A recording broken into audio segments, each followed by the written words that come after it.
ကျွန်တော်တို့လုပ်တဲ့အလုပ်ကအင်မတန်ရှင်းပါတယ်ကျွန်တော်တို့ဟာတိုင်းပြည်ကိုပြောခဲ့တဲ့အတိုင်းလုံးဝလွတ်လပ်ရေးကိုကျွန်တော်တို့ရအောင်လုပ်မယ်ဆိုတဲ့အတိုင်းအဲ့ဒီလုံးဝလွတ်လပ်ရေးကိုကျွန်တော်တို့ဆုံးဖြတ်ခဲ့ဒီလုံးဝလွတ်လပ်ရေးကို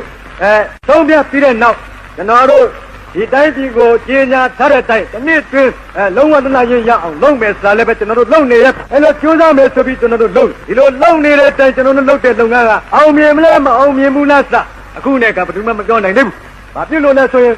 အချိန်နေလိုပါလေကျွန်တော်တို့နေတဲ့လုပ်ငန်းတွေကမပြီးသေးပါပြီးလာတဲ့တနေ့ပဲခင်ဗျားတို့မြင်လာတဲ့တနေ့ပဲကျုပ်တို့လုပ်ငန်းတွေကအောင်မလားမအောင်မလားဆိုခင်ဗျားတို့မြင်နိုင်ပါပဲအဲ့တော့အခုနဲ့ကမဲ့ကျွန်တော်ဘာမှသိပြီးတော့ကကြီးကျယ်ကျယ်တွေပြောမနေလိုပါဘူးအဲ့ဒီလိုလွတ်လပ်ရေးရအောင်ကျုပ်တို့ကလုပ်တဲ့နေရာမဲ့အလွယ်ဆုံးအကောင်းဆုံးအေးဆုံးနည်းကိုကျွန်တော်တို့ရှားတယ်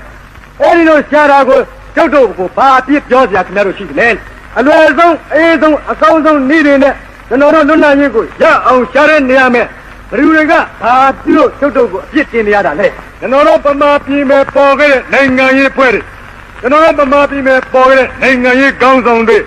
အားလုံးကိုတယောက်စီခင်ဗျားတို့စိတ်ကူးတဲ့မဲ့စင်ပြီးတော့ကမာတိကစင်ပြီးစဉ်းစားကြည့်စမ်းပါဟုတ်လားဘယ်လိုလူသားတွေလဲဘယ်လိုအဖွဲ့လဲဆိုတာခင်ဗျားတို့အဲ့ဒီခါမှာဖြေထွက်လာတယ်